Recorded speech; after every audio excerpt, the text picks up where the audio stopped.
Thank you for staying tuned in. It's time for us to preview Division 2 and Division 3 now. We'll start with Division 3 and some big results on the weekend. Again, St Mary's, a really impressive win over Reservoir. They came from, I think it was 3 goals down at quarter time, but trailed at every change and ended up with a 5-goal win. A pretty impressive effort, and still not sure what to make of Reservoir this year. Yeah, Reservoir have been a bit, we've actually been discussing it a bit, sort of hot and cold. It seems whenever we picked them, they seem to go down, and even the 3/4 time was 11-2, 10-8, Reservoir in the lead, then it finished up 15-10 to 11-4, so St Mary's just ran over the top of them in the last quarter, which was a bit worrying for Reservoir. Yeah, well, I know I picked them last year, and I keep saying every time I tip them that they always tend to lose. So I think probably the Reservoir faithful will hope that I tip against them this week when the time comes. But yeah, one of those sides is pretty inconsistent this stage of the season. South Morang and Watsonia is the first game we'll talk about today, and Watsonia pretty disappointing after their first win of the year. Come out last week against Parkside and got a fair flogging, I think that's fair to say, in excess of 130 points. And that last quarter was pretty damning. I think it was 10 goals to 0, and pretty disappointing a week where they would have come in off such a high and probably hoping for an improved performance, but it just didn't happen. And South Morang just winning again to stay on top of the ladder. Yeah, obviously a bit of a letdown for Watsonia, but they would have known it was always going to be tough against Parkside. But they would, if you take that last quarter out of it, it was only about, what would have been about 60-70 points, so a lot better than actually Wilkes obviously just got smashed in the last quarter. And South Morang just keeping on their winning ways. They're not really doing much wrong at the moment, South Morang, so just looking good in Division 3. You can't fault them. I think I said they were staying on top of the ladder. I think they might have gone down to second just on percentage because of Parkside's big win, but they won by 4 goals against Panton Hill. Panton Hill's injury curse just continues. They had I think only 1 man on the bench to finish the game. I think they had only 2 after I think it was about halfway through the second quarter, so they just can't take a trick at all, Panton Hill. So it's a fighting effort to only go down by 4 goals on the weekend. They're actually the next game we'll have a look at. They're against Heidelberg West, who had the bye on the weekend. They would be pretty disappointed from 2 weeks back when they let go of that 5-goal lead against Watsonia. So they're going to be keen to atone for that. But Panton Hill, I think, will still have enough in the tank to beat them. I'd say you'd think by about 7 or 8 plus goals. Yeah, Panton Hill for mine will probably get that one as well. You think, especially after Heidelberg letting that win go a couple of weeks ago, as you said, they would have had a tough fortnight on the training track, you'd think. But yeah, Panton Hill should just be too good for that one. I think Panton Hill might get a few players back as well for this game, so which I'm sure the Hawks won't be too happy about. But Will Box, their skipper on the weekend, was fantastic. He was out for a couple of weeks. He's come back and he's just continued on his fine form. So definitely one of Panton Hill's shining lights on the weekend, and probably a performance they disappointed to lose, but they take a bit out of it. And as we said, they were gallant in defeat as well. They didn't stop trying, and the game was probably open until about halfway through the last quarter, and they were never out of it despite having such a cruel injury run so far this year. Final game in Division 3 on the weekend sees Parkside back in action again. It should be a really good game. They're taking on Reservoir. Last time they met was round 2. Parkside had the bye in round 1 and came out in their first game of the year and put in a really good showing. They won by about 7 goals. Held Reservoir to just forfeit it for the day.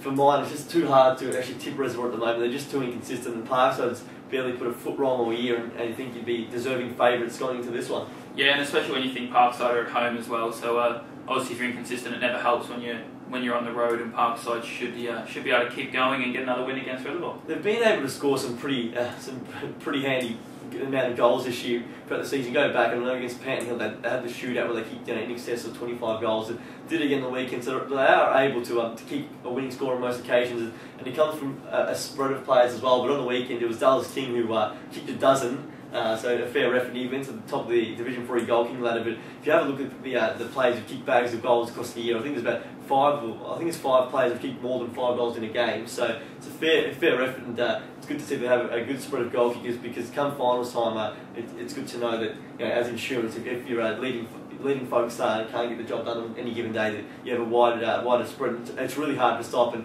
I think Reservoir might struggle against Parkside this week. Yeah, even as you said, obviously Dallas King kicking 12, but then other than King, they had another 12 goal kickers. So yeah, any time you can get over the 9 or 10 goal kickers, you're pretty tough to stop. And we'll be back just after this quick break. We'll flash up a sponsor, and we'll be back to preview Division 2. There's some big games coming up this weekend. So Division 2 again see some pretty big games on the weekend. We had a pretty interesting round last week. So Lalor nearly got rolled for the first time this year. Diamond Creek put in a really good showing against them. So it is a competition where there's a few sides who are really going to push hard, and Epping's really pushing their case forward. They're another commanding win on the weekend. First up, it's Diamond Creek against Mernda. Mernda went down on the weekend at Thomastown. It was by 7 goals. At half time, they were in the game. There was only 8 points of difference, but after half time, they could only manage 1 goal. And Thomastown getting their first win of the year, which is a good performance. But Mernda in an improved performance, and I think life will be difficult this week against Diamond Creek, who's probably due for a win. They've had some close losses now. They'll probably be as disheartened as they'll be by the loss against Lalor. It did show they really are a genuine threat this year, and I think this week against Mernda they shouldn't have too many problems. Yeah, it was a bit disappointing for Mernda. She tipped them last week, thought they might have been a big game they would have really got up for, knowing they had a chance at it, because they'd obviously see the Diamond Creek coming up this week, so much tougher task than they had against Thomastown. And yeah, a tough loss for Diamond Creek, only the 5 points, but as you said, they're really proving they're one of those top 3 or 4 sides in Division 2, so they should comfortably take care of Mernda, you'd think. It's just it's credit to Lalor though. There's been 2 games throughout the year where they've looked down and out at 3/4 time or going into the final quarter, and they just find a way to win. They did it against Fitzroy Stars. They were down by 28 points, about 10 minutes into the final quarter, found a way to win and ended up winning convincingly. It was 4 goals in the end. So they know when to turn on. Happened again in the weekend. They had a poor showing in the first quarter. Probably they were down, I think it was just under 2 goals at quarter time. From reports that we're getting, even from inside people here that watched it, they probably thought that Lalor might have been a bit further down, but for some missed opportunities by Diamond Creek. But then in the second quarter, Lalor just turned it on, kicked the first 4 goals, just turned the switch, and away we go. And had a disappointing third term, but just in the last quarter, when the game was there to be won, they got the job done. Just a fine performance. Still yet to lose the game this year, 7-0. Split round this weekend, so they won't play until the week after. But a good week to go on the bye and look back and say, well, first and latter, without a loss, and can't complain with that. Yeah, and it's one of those things you speak about across pretty much any sport. Good teams always find a way to win those sort of tight games, which obviously they were proving they can do this year. Well, the 2 good sides are going to be playing on Saturday, and that's going to be Lowell Plenty and Epping. It's going to be an absolute cracking game. The 2 sides come in some great form. We did watch them before the Easter break, and Lowell Plenty won that one pretty easily. It was, I think, about a 58-point win, but led all day and really a pretty commanding win. After the loss, we were probably asking a few questions of Epping.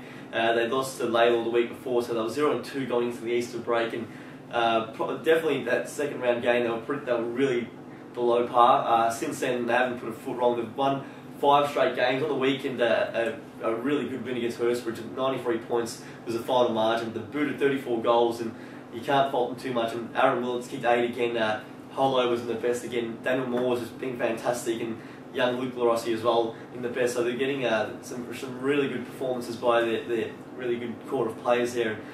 Against Lowell Plenty, they bounced back in fine fashion, as all good sides do. Disappointing loss in round 6, came back against Fitzroy Stars at Victoria Park. It's not an easy ground to play on, and they just got the job done again, and probably about a 10-goal win in the end.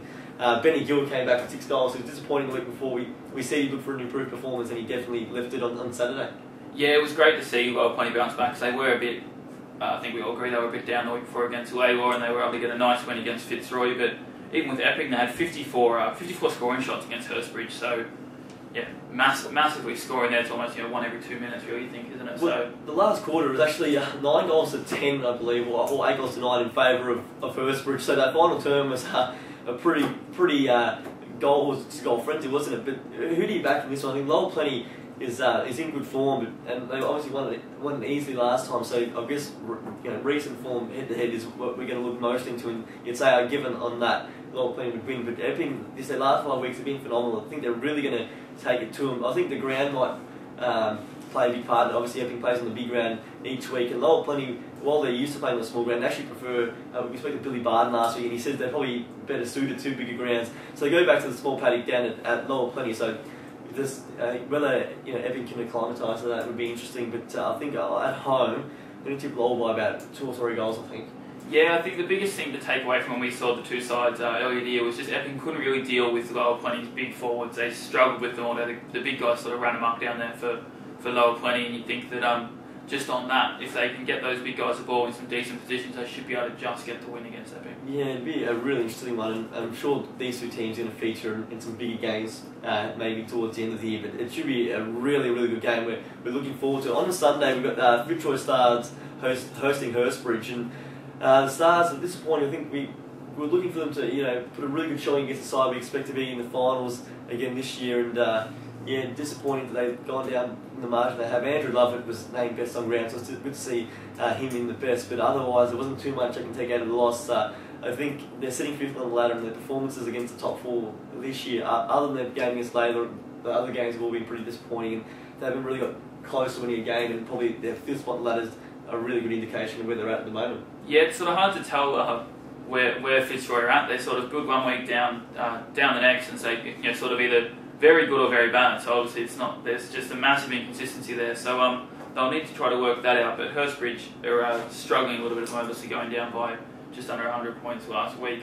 So at home, especially at Vic Park, I think Fitzroy should be going to get that one. Well, they played them actually at Vic Park earlier this year, and they won by, I think it was 26 points. It was the Sunday game as well in round 2, and so, as we said, you're always looking to the recent form, but Hurstbridge, the last couple of weeks, they've been on the end of some big losses, but they've actually been able to score some pretty high scores themselves. Probably defensively, they found it pretty difficult, but I think the quick midfield of Fitzroy Stars, Lionel Proctor's in part of the week, and so a few big names out.